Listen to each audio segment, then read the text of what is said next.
fires one towards the goal. That's going to be gloved by Travis Ridgen. Well, this is more like it. This is Slangin The Bizkit.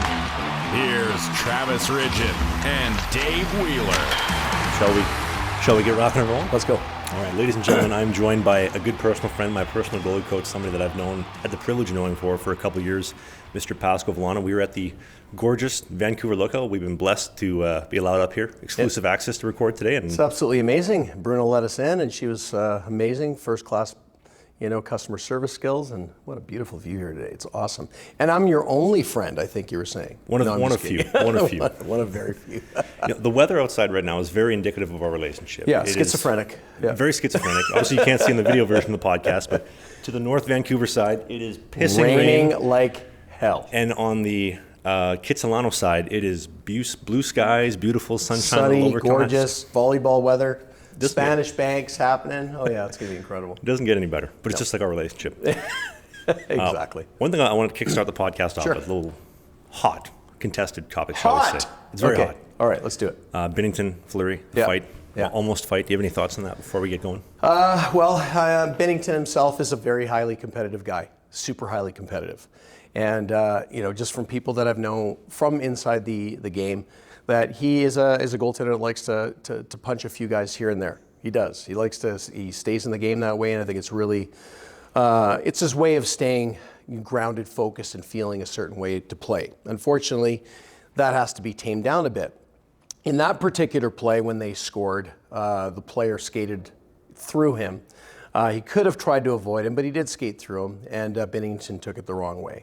So he turns around and goes over immediately. So you got the weight. I know this intimately because I punched a guy out too once they scored on me in a playoff game. But I had the scout from the New Westminster Bruins behind me just with his pad and shaking his head going, and then he closed it. So that's a good message to people out there. But, Binnington lost it and went out and started fighting. Dangerous as hell for a goaltender, first of all, to do that. I understand. He's competitive. I understand. I've done it.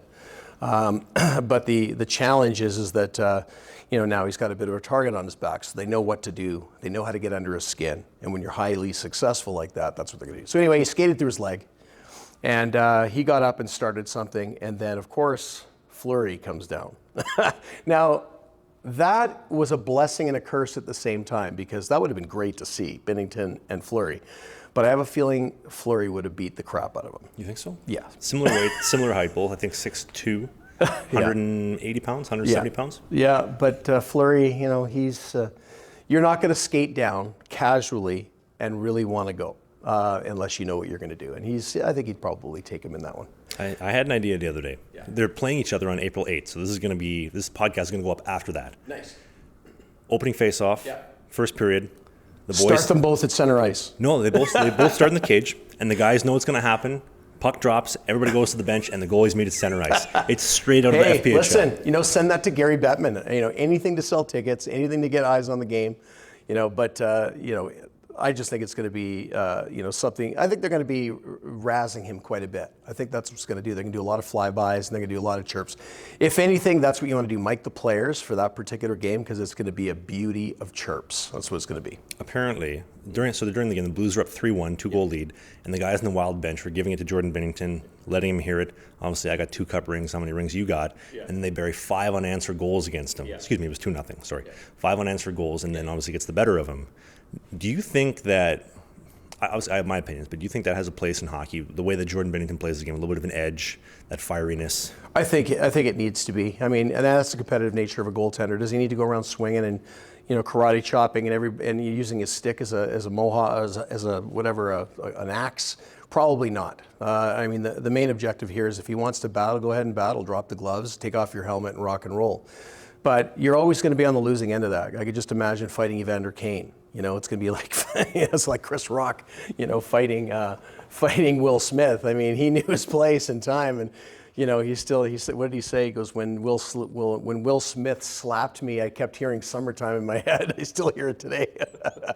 But you got to watch it. I think that there is a place in the game for it, but I just think that you got to be, you got to hold it together, because now every team in the league is going to get under his skin. And if he gets rattled and allows 5 goals, mission accomplished. They punched him in the head repeatedly with words, and he loses a hockey game because of it. So you have to have a good balance and control of it. Patrick Waugh had some pretty good balance with that. Ron Hextall arguably had some really good good moments as well.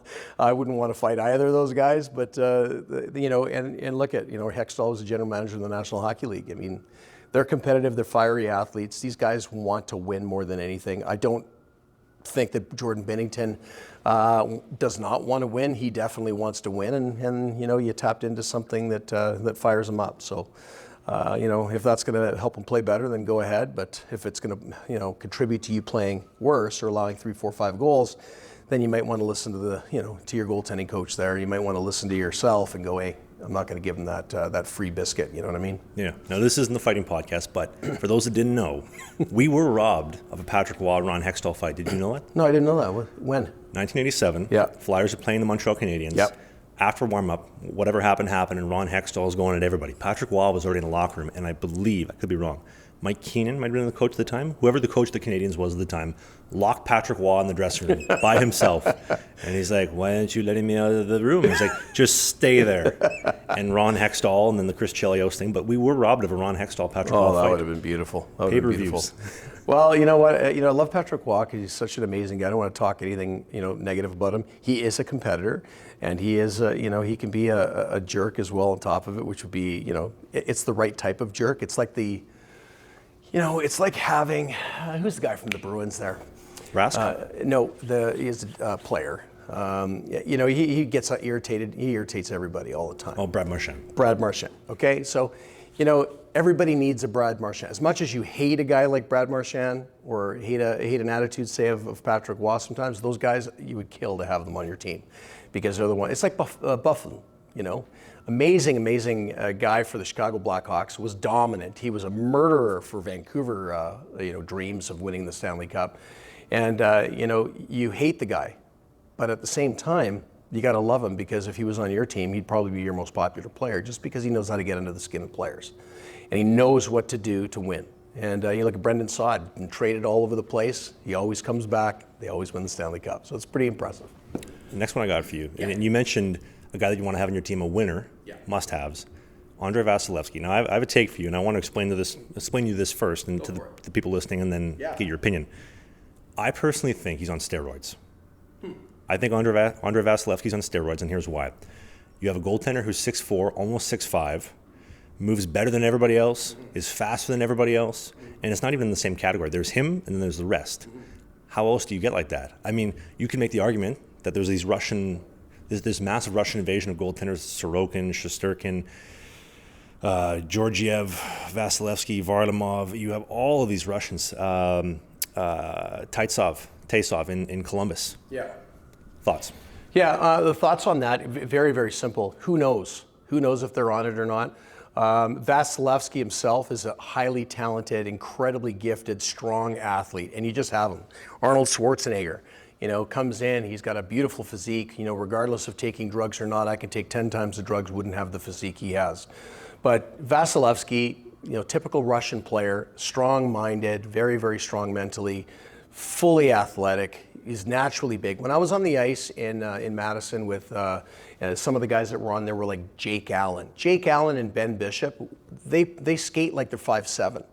They're so fast and so in control of their body. It's like taking a 5'7" guy and elongating them. Then you add athleticism and breaking from structure that Vasilevskiy, I don't think you're going to see a goaltender like Vasilevskiy again for probably another 25 years. He's just absolutely incredible.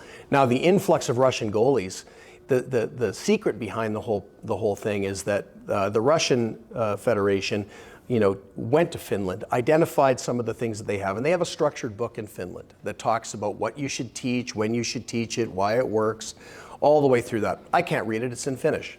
But the bottom line is they've got a structure that all goalie coaches agree upon, and then they allow the creativity and the intelligence of the goaltending coach to individualize their approach.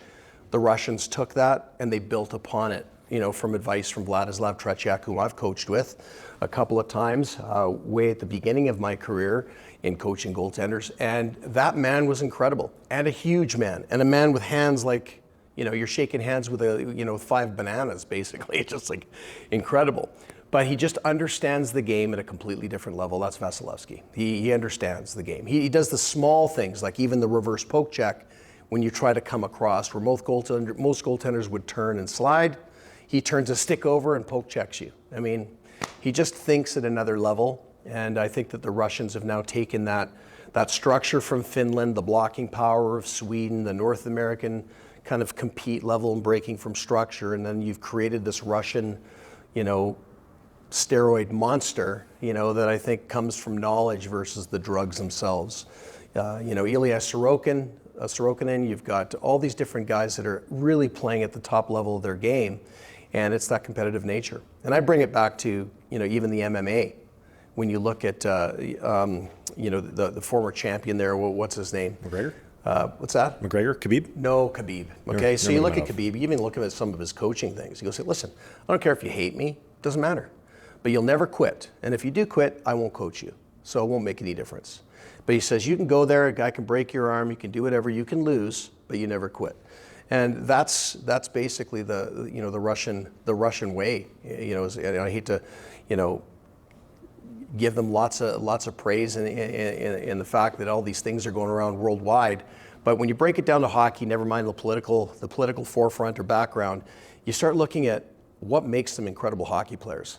Hey man, all you have to do go back to the 1987 series, Canada Cup series, and tell me every game ended 8-7, and it was incredible. Some of the best hockey anybody's ever seen. I think one of the reasons why I like to work with you is I think you're the most detailed goalie coach that I've ever met, and I know you're very humble about it, but it's true. Thank you. It is very true. Yeah. Ian Clark. I'd argue Ian Clark. There's not a font small enough that Ian Clark can get his message across. I mean, it is what it is. Well, even if you were the Walmart version of Ian Clark, let's just say, that's a good way to put it. Hypothetically speaking, yeah. I think that anytime I post a video with you on the ice, we do a podcast, people respect what you have to say. Now, I'm curious, as somebody who I personally think I respect you more than anybody else because I come to you for knowledge and advice. Oh, thanks. When you see Andrei Vasilevskiy, what do you see as a goalie coach? I see an athlete that's got the full package. He's mentally tough. He's incredibly fit. He moves like he's 5'7", but he's really 6'5", probably 6'7" on skates. I see a goaltender that's highly intelligent and incredibly on the edge of, I think he's maximized his adrenaline. If you ever get a close-up look at Vasilevskiy's eyes, I don't think they could be wider than they are. In fact, they're probably too wide. Not being critically as a goaltending coach, but just like, how do you get your eyes that wide? And he just has the ability to take all of the information in and make the right decisions more often than most goalies. Is there a technical aspect you see, like him executing on the ice? You're like, damn, that's difficult for me to get my students to do. I can't get over how efficient and how excellent he is at this. His ability to go down and then transition and change direction, and then of course spread himself out. You think you've spread himself out, and then he adds another foot and a half to his ability to perform, and it's incredible. But not only that, when he's absolutely one and done, spread out, looks like he can't recover, boom, he's then back into the RVH, scanning, looking, and knowing when to get up. So his timing mechanisms in the game are so sharp. They're so sharp and so precise that he's up before other guys are. He doesn't sit there like everybody else does. As soon as his team has possession, boom, he pops out of the RVH. He's ready to go. I just did a video on Jack Campbell the other day. It's the same idea. There's too much delay when you want to recover at times. Vasilevskiy's like, he's on. And when he's on, he's very scary. That's because he's wearing Sheath Underwear. That's right. I mean, hey, if you're going to wear the best protection on the ice, you might as well wear the best off, don't you? It's not a paid endorsement. It's not official, but yeah. The team at Sheath Underwear power this podcast, nice. as they do every week. Yeah. Mr. Vasilevskiy could probably use a pair. I need to get you a pair as well. I'd love to have a pair. And the reason being, yeah. It's bamboo cooling mesh technology. Yeah. Keeps you cool, keeps you comfortable, keeps you aerated. And the dual pouch technology keeps your dick and your balls separated and segregated, so they're not stuck in the side of your leg. We don't want to have a party with the dick and the balls. They need to be separated, no question about it. And yeah, I'd love to try that out for sure. Sheath, send me something. I'll give you my address. For the love of God, anytime you put your feet in your legs in your underwear and you're putting it through the wrong hole, because there's so many holes in your underwear, it's time to throw them away and just pack yourself with Sheath. I thought you were going to say because all your legs are the same size. Can't do that. It's a children's show. At least people that act like children. But You don't want to have a bat wing stuck to the side of your No, leg. And no. in your own words, as you've told me many times previously, Sheath made the best mouse trap, essentially. Yep. And you can pick up a pair of Sheath underwear. You go to sheathunderwear.com, use the code BIZKIT69, BIZKIT, and it's going to get you it's going to get you 20% off the best underwear money can buy. Yeah. Only at Sheath Underwear. There's a link in the video description on the YouTube video version of the podcast, and a link in the Apple Spotify. And you notes. might as well put all of this to the music of Limp Bizkit. I mean, why not? I love it. We'll keep on it on rolling. All right. Speaking of which, NHL goaltenders. Yeah. You work with some. You're very familiar with all the goaltenders in the National Hockey League. Who catches your eye right now as a guy who is just over and above achieving and excellent? The Boston Bruins goaltenders Swayman and Ullmark, they're having an amazing season, and they play differently than everybody else right now. They don't stay down in the RVH for when the puck's on the half wall. They get up, they're moving in position, they're tracking, and the best part about that is, the people that never get the shout outs would be the assistant coaches that are out there and the goaltending coaches and skill coaches, because they're the ones at the bottom of that rung. The bottom of the totem pole you see is their hair. So everything else is under dirt. Those particular guys working together to communicate would make a massive difference. Just seeing the game against San Jose and Vancouver last night, or seeing how Edmonton plays with their defensive system. If they were to marry a system very similar to what the Boston Bruins do, or at least work towards your team identity, genetics, as well as a goaltender, you can have a lot of success. Those guys are playing great hockey. And Winnipeg Jets legend Bob Essensa, goalie coach in Boston, correct? Yeah, very, very smart. I remember talking to Dave Alexander from St. Louis, and they had a real battle going through the finals, and it's a tough go when you're working through guys that really have an understanding of what goaltenders do, what their tendencies are, and how you can disrupt those tendencies. When you have the best of the best thinking outside of the box, it makes a big difference. And as far as goaltenders outside of them, I know we talked, previously before we started recording earlier this morning. Stuart Skinner, a guy that grabs your attention as well. Yeah, Stuart Skinner in Edmonton. He's probably the epitome of a big kid from Canada. The bottom line with him is that he's a balance between skill, athleticism, and on top of that, he has the ability to break from that structure, like we talked about, like some of the Russian goaltenders. But it's all filled with a lot of adrenaline too. I mean, what a great opportunity to play with some of the greatest players in the world. And on top of that, you've got a goaltender that's a $5 million goaltender with all that success in Toronto, comes in, and Stuart stands in and takes that number one spot. I mean, it's a story in the making there for sure. I know you've gotten to know Jack, a little bit. Do you think there's a reason why? Well, myself with Jack Campbell, I don't know Jack Campbell that well. I know him through our network. And in his particular situation with Jack Campbell, there may be something going on or off the ice. We don't know that. And that's why it's so easy being an armchair athlete. But when we start coming down to that, to Jack Campbell, the way he's going to play well is if he feels well. And if he feels really strong mentally and he feels really, really good and he starts seeing positive things, he's going to make a big difference. I got a really interesting thing really quickly. I had a friend of mine, he got cancer. Very deadly. There was only 4 people on the planet that had it, and he was doing all kinds of research. Okay, and I'm just gonna take one little piece of research out. But there was a group split into 2 that were designed to have a bucket of water. Okay, each of them, and one was yelling at the bucket of water, telling him it's a loser, it's terrible water, it tastes bad, it's really, really awful.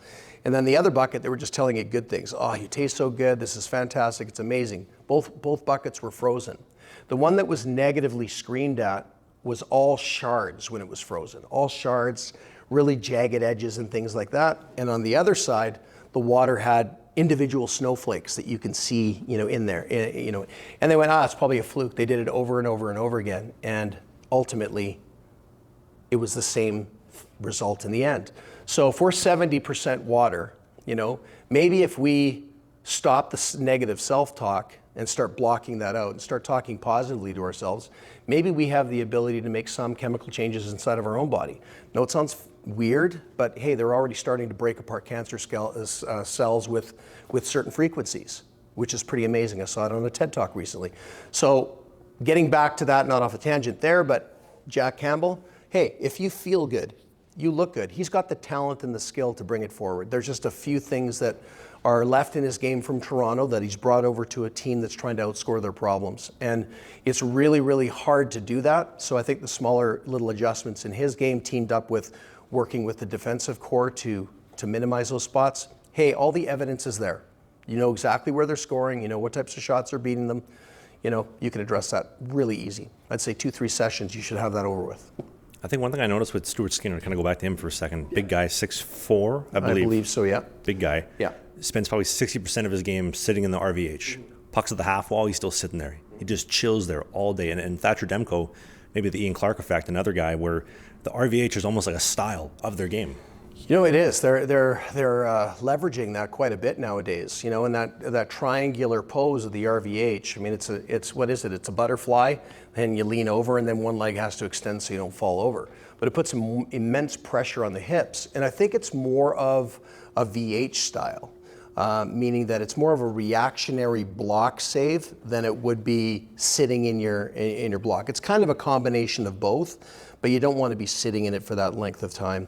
The second thing is, I was even watching it last night when I was analyzing video, that it puts immense pressure on the hips because they get tired in that position. They start sinking their ass down. When you sink your ass down, your toe comes up. When your toe comes up, you're pushing off the back part of your skate, not the front. So it's important to stay upright. It's important to be over top of your movement and have the ability to push off. But, you know, I think that moving into a pendulum swing of having an RVH style is not going to prove fruitful in the long term, especially when you're making the first move. Well, and this was a thought, and this is the reason why I bring this up.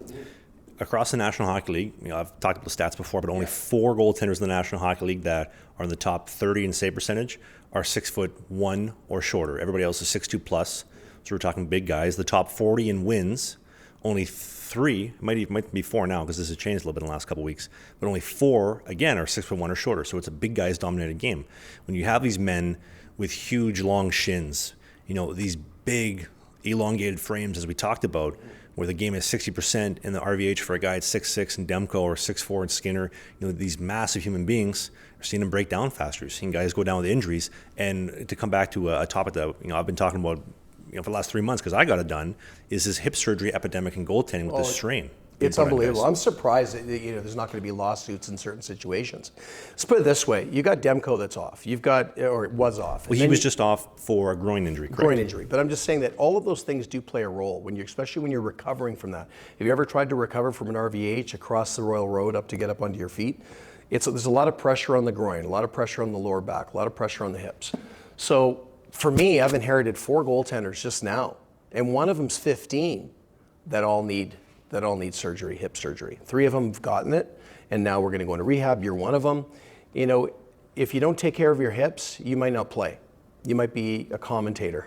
You know what I mean? You might have to go to school and try to learn to become a GM because you're just destroying your hips. And when you start adjusting the equipment, this is the biggest thing, okay?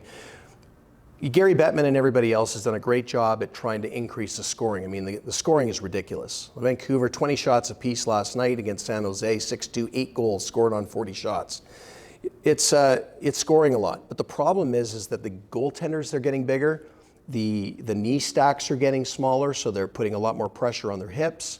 They're putting a lot more pressure on their ankles, their knees. And then when you start having your skates a little higher than your knees, you're going to put immense pressure on your hip flexors.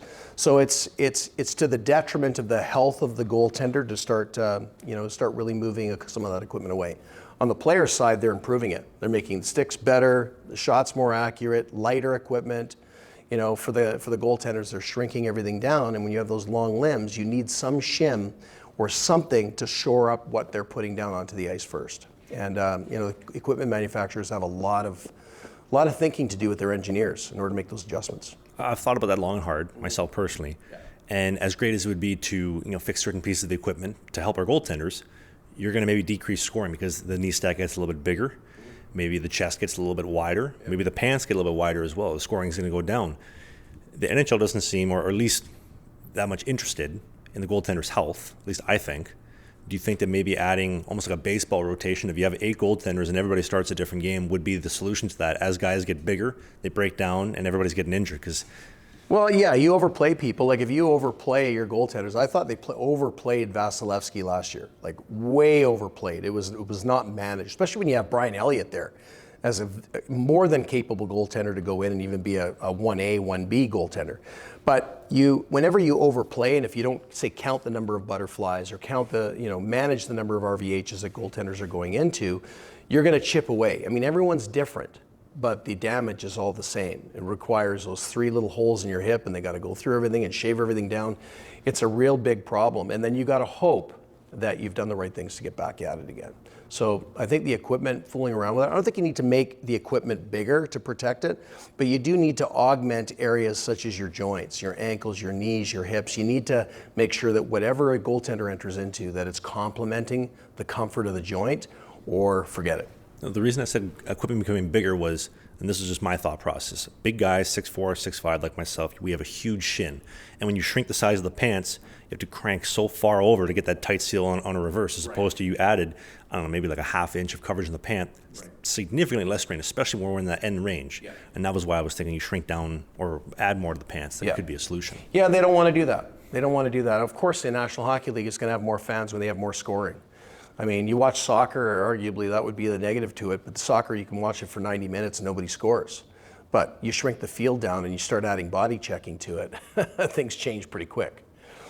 So with these, with these types of things, I think that adding an inch to the pants won't make it won't make a difference so much to the scoring. Maybe they won't see it, but if they do shoot at it because it's not as firm, it's still gonna go in.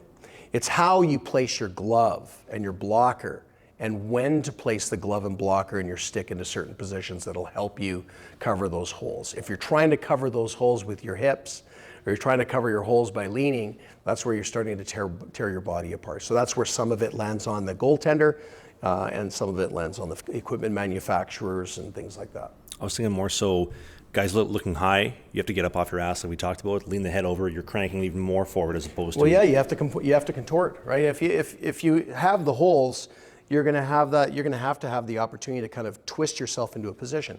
I showed you that video with the NHL goaltenders all trying to get into the RVH, like, and having cameras all around so they can see what they look like. Well, they're doing things, for example, coming across on the blocker side and putting their paddle down, and they're leaving a triangular space the size of your upper body over top. So you don't think that someone like a Patrick Kane or Draisaitl or McDavid, Crosby, you can keep naming players, can't score upstairs? Of course they can. So you have to make sure that you have the ability to get in with the least amount of movement, the more effective way to do it, and using your arms and your hands to create those triangular areas or spaces above the pads and in between the body that'll help you block it. I want your 2 cents on the RVH soft seal, and for those that are listening maybe aren't familiar, the soft seal being, I guess you would have formerly called it post to post, where you go down, both skates touch post to post, and you kind of stay neutral and flat. Now called a RVH soft seal, I guess is the new term that the new kids in the block are calling it. Mm-hmm. But what are your thoughts on it? Soft seal, or I've heard it called reverse tracking. That particular thing is not going to solve too much, because you have a goaltender or player that's behind the net. You've stopped them maybe from wrapping, but if they take a wide wrap, you're dead. I mean, I know that you can push off and go into your RVH, but you're moving away from the far side. So it really depends. You got to identify if they're a left-handed or right-handed player and things like that. I think it's a mistake. The reason why, guys are starting to get smart, they'll just pass out. They'll pass out to the bumper player or to the breaking, the leaking defenseman, and it'll be a one-timer. In fact, it happened to Carey Price last year before when he was playing. He would go down the moment the puck would touch the bottom of the circle. The moment it would touch the bottom of the circle, boom, he was in an RVH. Well, they knew that during the pre-scout. So as soon as that player got to that spot, he passed the puck to a player, a defenseman that was already coming down across the railroad, a defenseman, and he just passed the puck blindly through that area, boom, into the net. And you saw Carey Price just, get upset for a moment, and then he never did that tactic again. So tendencies are only 50% of what goaltending coaches in the National Hockey League are missing by just providing goaltending training. What they need to do is also teach the team how to score. And the teams and the goaltending coaches that are doing that are the ones that are more valuable to the general managers and the head coaches. Because let's face it, goaltending is the most important position in the game, and especially if you don't have any. Okay, and if you're looking for an insurance policy on your coaching career, as far as a head coach, assistant coach, GM, it's having a really solid goaltending tandem. If you have that, you're going to win 60% of the time.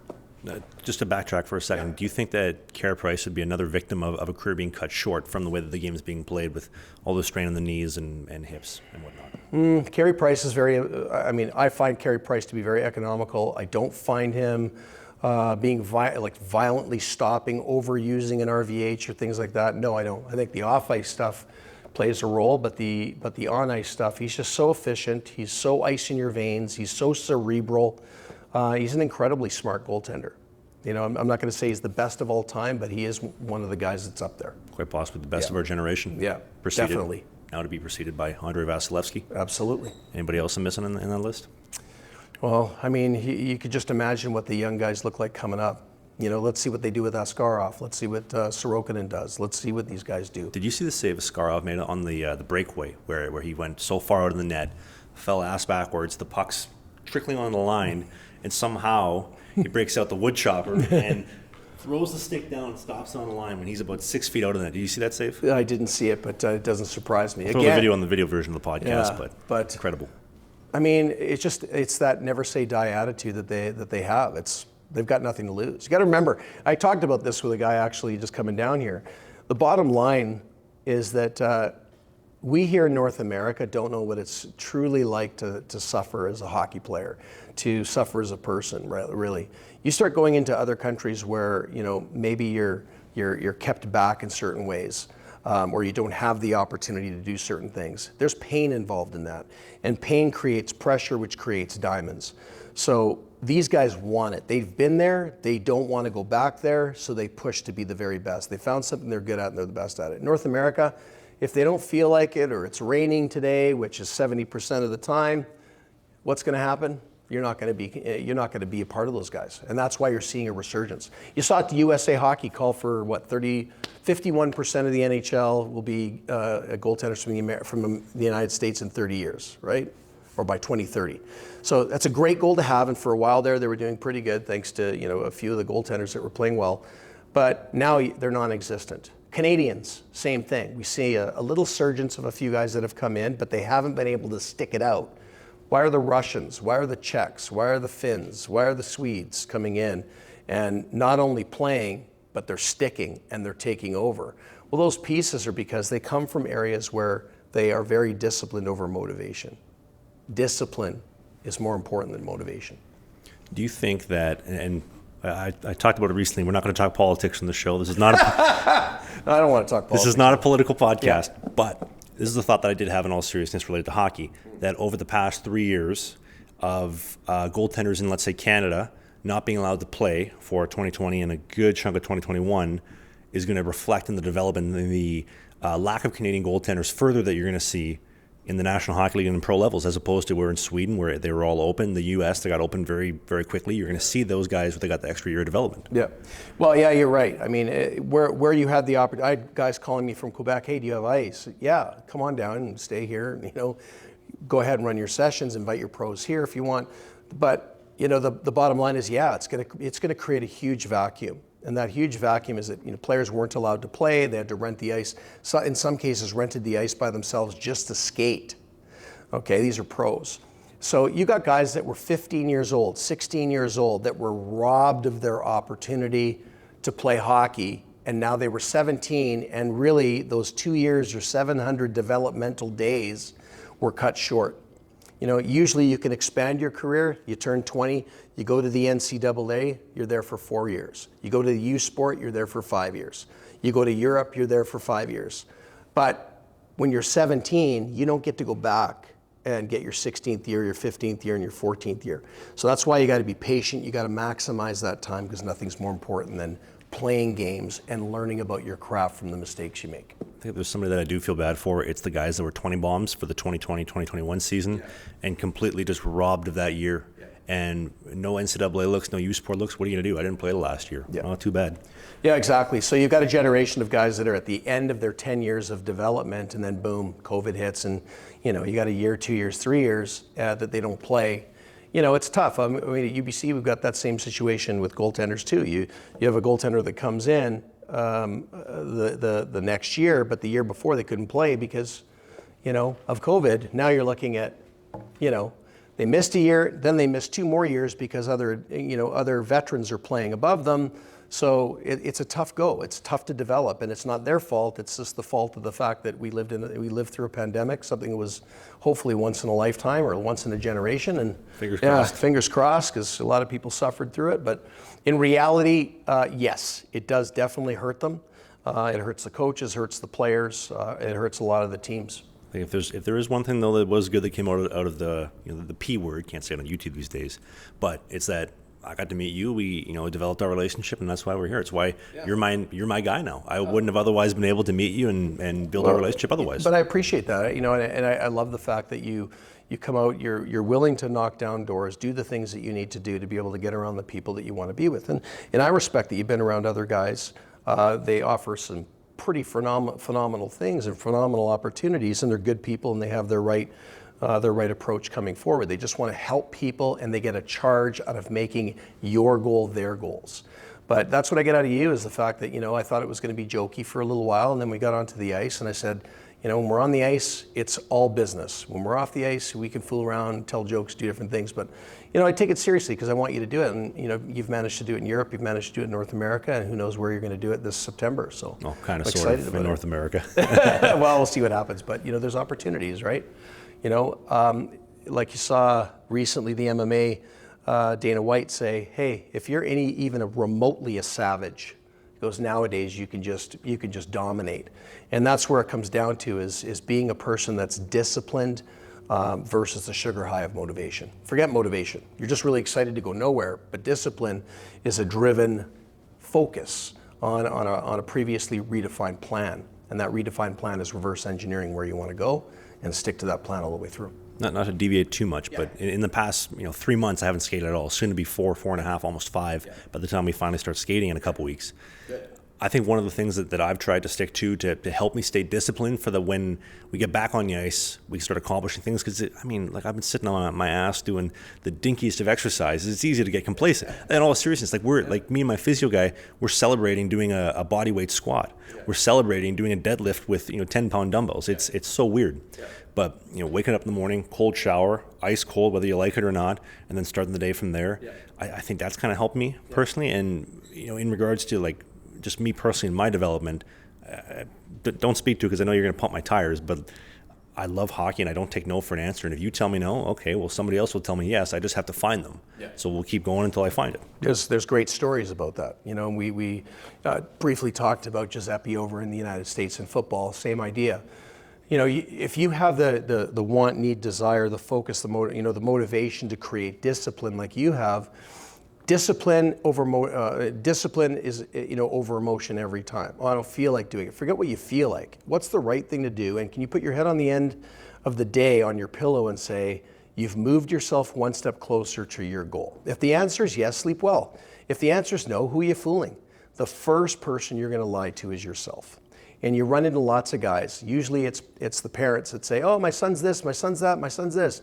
And then I send them a video of a guy that's U9, a soccer player that converted his backyard into a training place for him to learn soccer moves. It'll blow your mind what some of these kids do in Europe. Europe's got a good plan in place for athleticism for young athletes, and they build great athletes because of it. So, we have too much vitamin E here in Vancouver or across, North America, and that vitamin E is a bad vitamin and should be removed from everybody's diet, and that's entitlement. Yeah. Entitlement is nobody owes you anything, and it's going to be a tough road anywhere you go, but you of all people should know that. Knocking the doors down, being restricted by your hip mobility, chasing your dream, living on whatever you need to do to get to where you need to go. That's a story that movies are made of, right? Not, oh, this guy's kind of well off and he stays at home and he's got all the video games in the world and he goes to a very fancy school, he's got nice clothes and a nice car. He doesn't have that fear.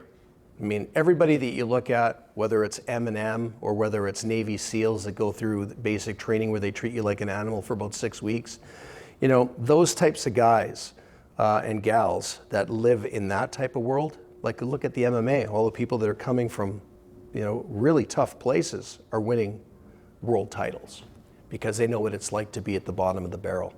And I think that's what it takes. You really need to go back to roots. It's like going back to Rocky IV, go back to training in the barn and lifting up cows and whatever, whatever he was doing. But you need to get back to your roots and know what it's like not to have anything special. Yeah. Anytime you see Rocky IV, it makes you want to go run down the street and just go knock out a truck. Yeah, and realize you're fighting Vasilevskiy in the ring. It's like, It's a bad idea.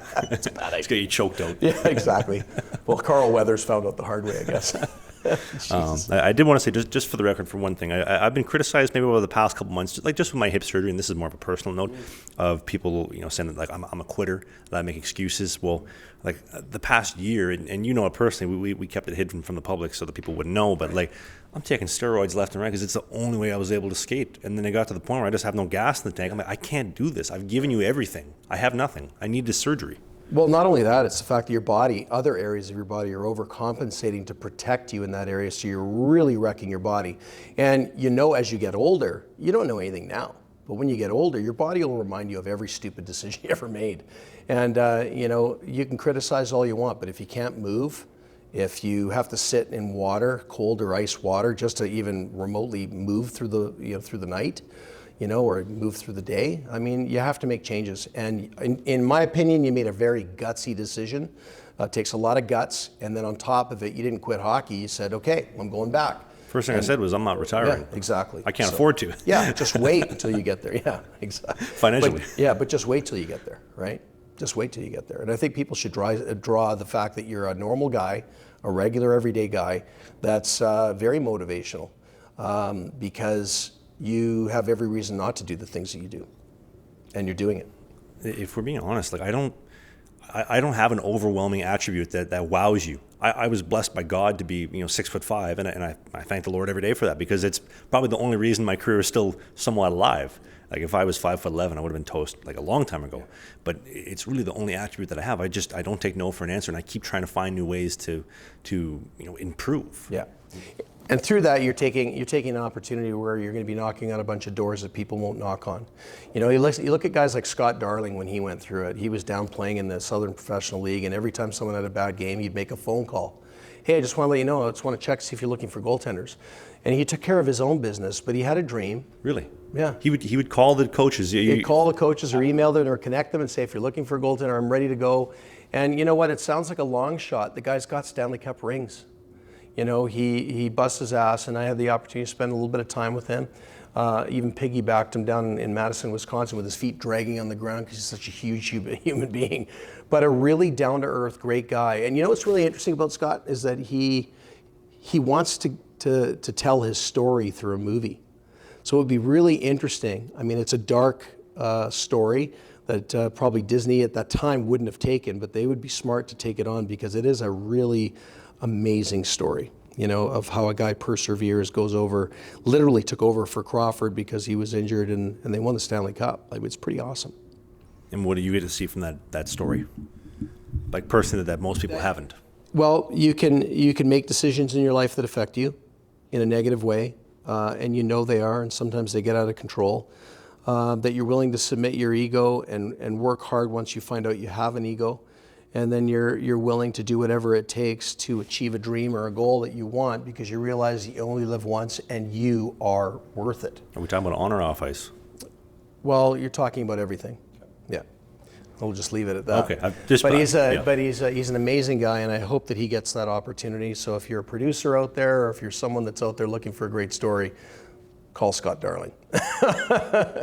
Or reach out to Trav to reach out to me, and we can see if we can connect with him, because he's a pretty amazing person. Goalie coaches in the goalie community. Oh, yeah. So, boy, we got a lot of hate from a lot of people that time. And they really misunderstood the side of the argument that they need to get onto. You want to go off on that, or would you like me to tee up? Well, you could do whatever you want. Ask me questions, but I've got some few things to say about that as well. Okay. I think, just me personally, I think the goalie coaching community as a whole are missing the overwhelming picture, and you and I've talked about is there's a scoreboard for what are we doing for our goaltenders, are we helping them to develop? Right. Part of it, in my opinion, is watching the reps, watching the amount of volume we're putting on our goaltenders, quality over quantity, not driving guys into hip surgery at 15 years old. I couldn't imagine being the parent of a goaltender at 15 years old, knowing that my son's goalie coach has contributed to having my son get surgery at 15. Crazy. It is crazy. 15 years old. You're barely out of adolescence. Just new into teenager. You can't even have a beer to numb that. And you're walking around with a limp. There's a serious issue with that. Yeah, they got on the wrong side of that argument, because the number one thing is, first of all, we're talking about a scoreboard and goaltending, number one. And that scoreboard and goaltending for goalie coaches is how many people are we developing.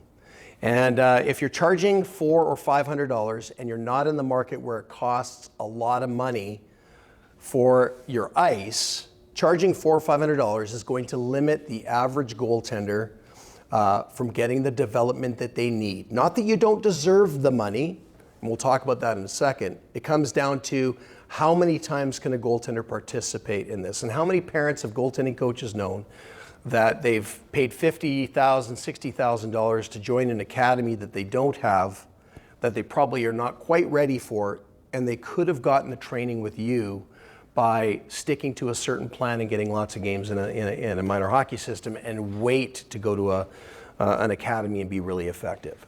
The goalie coaching scoreboard, depending on how you see it though, could be, are we helping goaltenders develop? That's one way to look at it. Or how much revenue can we generate? We're a business. Goalie coaching is a business. That's a scoreboard as well, right? If we're talking about scoreboards for goaltending programs, the obvious thing would be, hey, how much money are we making? Are we able to be a viable business? Are we able to survive in a highly competitive market? And of course, things cost a lot of money. And I can assure you that the goaltending prices haven't gone up in comparison. And I can assure you that the goaltending salaries in the National Hockey League, which are grossly underpaying, okay, but there's guys that are willing to go in there for a tracksuit and work for free in a variety of different junior teams, hockey teams, things like that. So goaltending coaches in general, they devalue themselves. Now moving into a different market, you have guys like Steve McKichan, for example, who not only played in the National Hockey League, not sure how long, but I know he's played there, right? One game. One game, doesn't matter. More than you and me combined. But he played there, so lightning struck, didn't it? Okay, and it struck twice because he managed to get into the National Hockey League as a coach as well, in one of the original 6 teams. So when guys like McKichan, or if you have other guys out there of equal caliber that are charging a certain amount of money to a smaller group of players, we're not talking about the same scoreboard anymore, are we? We're talking about taking an exclusive group of guys, and we're taking an exclusive amount of education, experience that you should be charging for. Here's an example. If you have a really shitty lawyer, he's only going to be $100 an hour, $50, $75 an hour. But if you're a great lawyer, you're getting $2,000, $3,000 an hour. So you start looking at the difference. If you're looking to take 10 guys with you, and you're willing to give all your time to 10 guys, and that is your business, and your sole purpose to live is to make sure that those guys have success, and you're monitoring them, and they're leveraging the knowledge you created by your 2 lightning strikes, you should charge what you're worth. Don't devalue what you're worth. I'm talking about guys that get into a position where they knew somebody, they got onto a team in per se, they're overcharging, so this poor guy can only see him once a month, and they're not developing. The scoreboard has got zeros all over it. So it's just really important that we have a balance. I mean, I like to leverage my knowledge. It's been 3 decades, so it's important for me. Sorry, I probably hit my mic, but that's okay. I like to leverage my knowledge. I've been doing it for 3 decades. I've written 2 books. My 3rd one's on the way. I've got a goaltending app coming out. All these things are designed around helping the other athletes and any goaltending coaches that are coming up to get to that knowledge without taking 3 decades. Get to that knowledge by taking a year or 2 years, so that you can then build off it and leave it better than we did. There's an old saying there that I saw on a Ricky Gervais show, believe it or not, and he just says, the power is when men come over and they plant trees that grow, that they know that they'll never enjoy the shade of, because they're doing it for other people. They're building something, and they know that somewhere down the line, someone's going to appreciate what they did because they're sitting under the shade of the guys that had the vision to be able to plant those trees. I think on that note too, I know Steve is going to watch this, and Steve is somebody who I look up to in many different ways from you, but Steve is somebody who has changed my life, probably even more off the ice than he has on the ice. And again, we're not saying you're entitled to charge, $300, $400, $500 an hour, whatever you want to charge, or just like Eli Wilson, where you're charging $550 an hour, you get a jersey, and hey, you get to train with Eli Wilson, great. But at the same time, to Steve's credit, He trains guys for free that don't have money. I don't know if Steve wants me saying that, but because he does care to that extent. But it's an entangled relationship of the business side and the finances, because the man loves his cars, and helping guys develop. But and to that point though, but Steve is somebody who has again changed my life, and I am forever grateful to him. I reached out quite a while ago back to Steve McKichan because I don't, in my opinion, you have to reach out to guys that have been around, that have been there, that have done their jobs. And he does that. He also has a very successful mentorship business for a reason. He's leveraging the pain, the blood, sweat, and tears and the pain that goes into being a goaltender, trying to fight to get to the NHL. I don't care if you played 30 seconds or a 1 game or 100 games or 1,000 games. You had to fight like hell to get there, and very few, like 64 goaltenders in the world get a chance to do this every year. Think about that, 8 billion people, and then you have to leverage that time, but you're giving it exclusively to a group of mentorees. I'll bet you his scoreboard is pretty high. So I think, in whether it be Steve McKichan or whoever else, taking you have to take what I'm saying and really think about what I'm saying.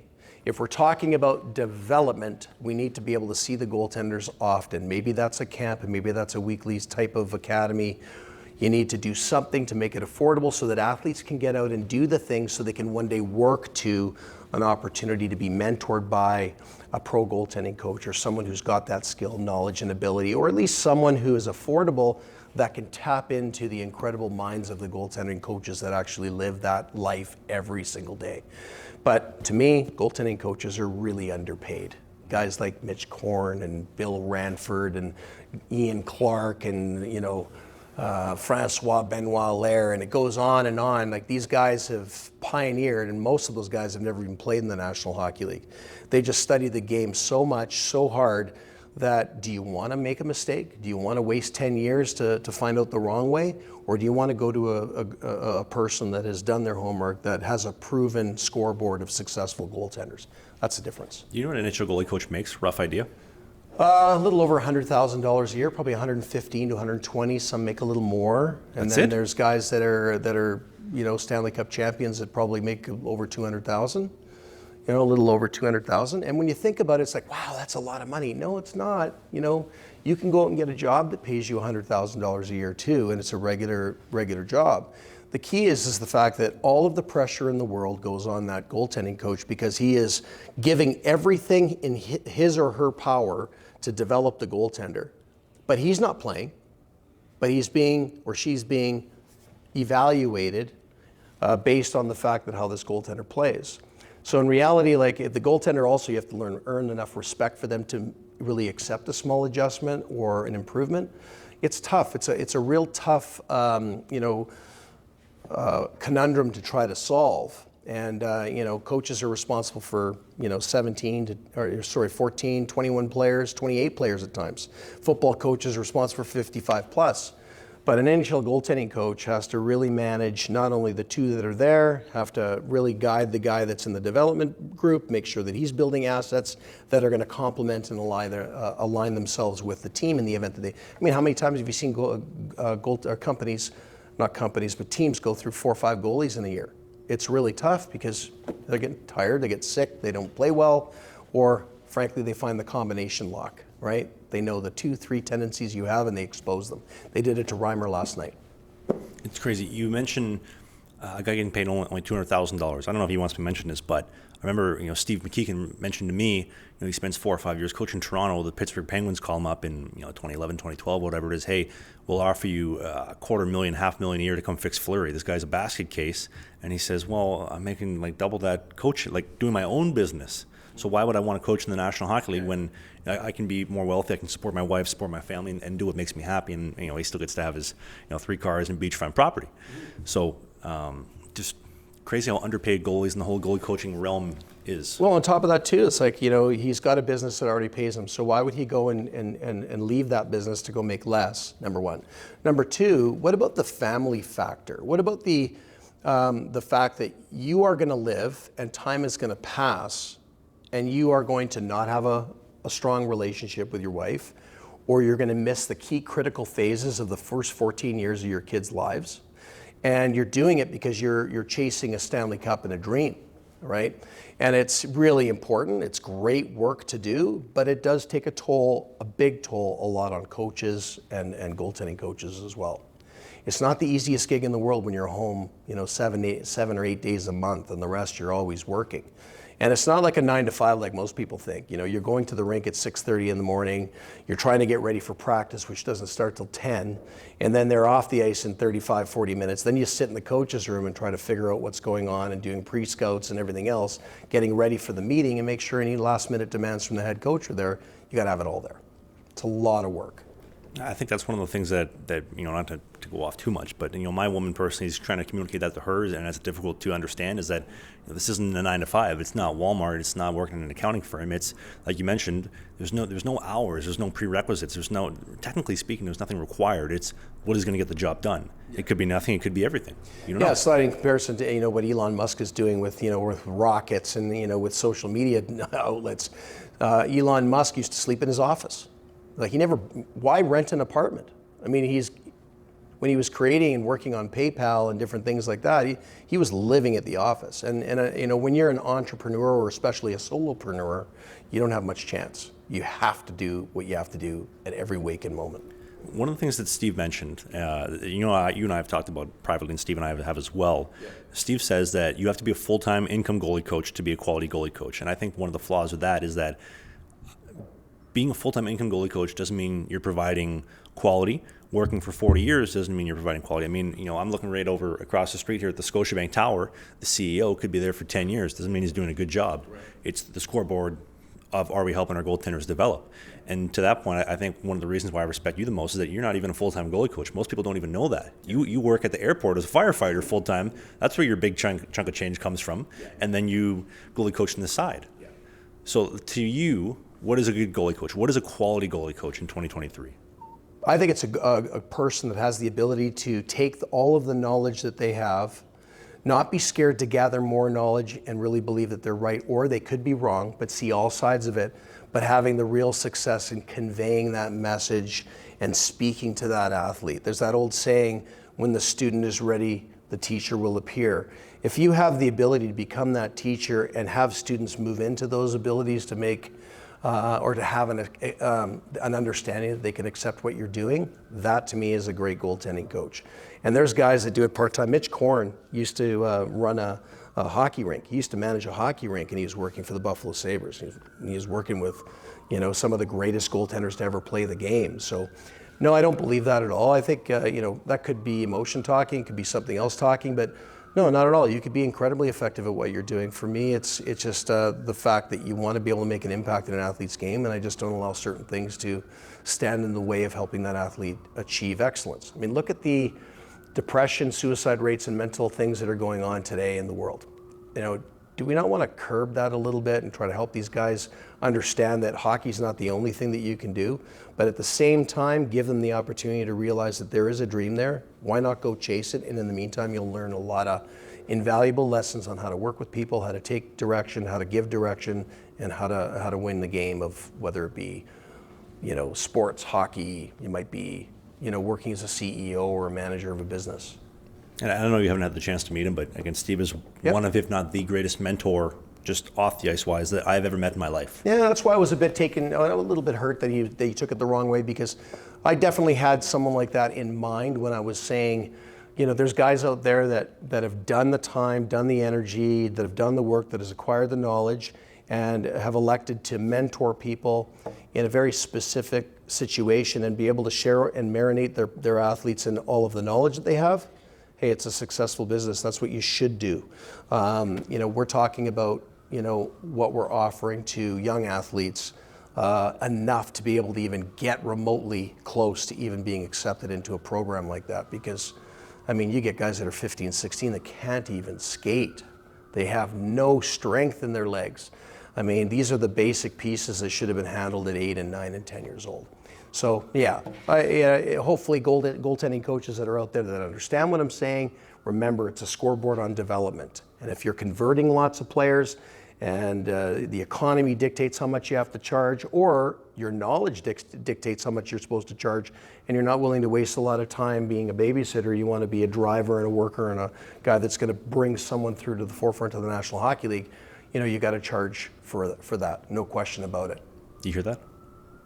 They're coming to get me? What? It's the goalie coaching police. Coming over to arrest us. We're talking about the things that you're not supposed to talk about. Yeah, exactly. Ding, ding, ding. You can't criticize anybody these days. Yeah, God forbid, in today's world where everybody is all offended by everything, it's like we got to just take a step back and just relax for a while. Everyone's, the best part about where we live in this first world country is the fact that everyone's got different opinions, and we got to learn to live within those confines, and that's just the way life is. Absolutely. Right. Not everyone's going to live the way I live. So. And for the record, we're on the 34th floor on West Cordova Street of the Vancouver. Gorgeous place. Fantastic place. I've been in the restaurant here, but I totally forgot what it's like. And the rain is overtaking us, but there's still sunlight over by UBC, and now the mountains are clearing up. It's good. Kind of like this conversation. It's kind of gone all ways. Couple things I wanted to talk about before we cap off. Oh, yeah, for sure. Go grab coffee. Because we don't have any coffee. There's no coffee. Oh, it's incredible.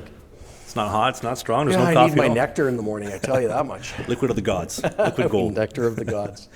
In the goalie coaching world, outside of the things we talked about with Steve and with basically everything else we talked about, what do you see wrong in the goalie coaching world right now that could be fixed to help athletes? Too many pendulum swinging. Too much pendulum swinging.